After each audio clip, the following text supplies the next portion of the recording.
नमस्ते, मेरा नाम है नंदनी वर्मा। श्रीमद् भागवत गीता जी की उपदेश, इसमें कर्म है।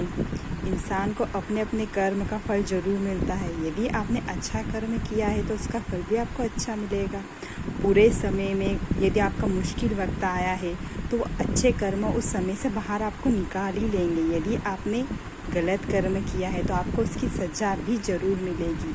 यदि आपने छुप छुप कर कोई कर्म किए हैं, पाप किया है, तो उसकी सज़ा आपको भोगनी ही पड़ेगी। वो परमात्मा है ना कि चारों ओर कैमरे लगे हुए होते हैं, उनकी दृष्टि निगाहें हम पर एक एक कदम पर रहती है। इसलिए हमें कभी बुरे काम नहीं करना चाहिए। हमें किसी को भी गलत करके नीचे झुकाकर खुश नहीं होना चाहिए। ये हम एक कहानी के माध्यम से जानते हैं। दो मित्र एक गांव में रहते थे। वो धन कमाने के लिए शहर गए जिसमें उन्होंने काफ़ी वर्षों तक धन कमाया।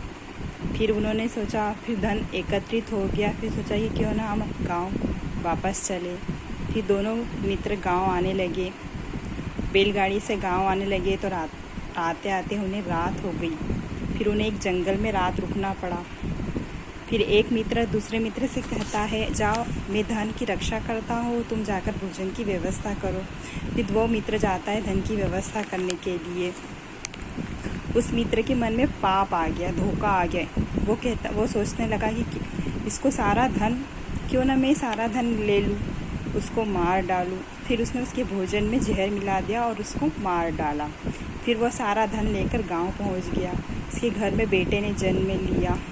वो बेटा दिन पर दिन बीमार पड़ने लगा।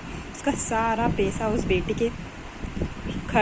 के ऊपर खर्च होने लगा। फिर बेटा धीरे धीरे बढ़ने लगा, बड़ा हो गया। तो उस बेटे से पूछा, तुम इतने बीमार क्यों रहते हो? तो उस बेटे ने कहा कि कौन सा बेटा और कौन सा पुत्र, मैं तो तुम्हारा वही मित्र हूँ जिसने तुमने जहर देके मार डाला था। मैं तो तुम्हारा हिसाब बराबर करने आया हूँ। इसलिए कहते हैं ना कि किसी का भी कोई भी अपने कर्म से बच नहीं सकता। आज नहीं तो कल अपने कर्म को भुगतना ही पड़ता है। इसलिए सब अच्छा करो, अच्छा कर्म करो।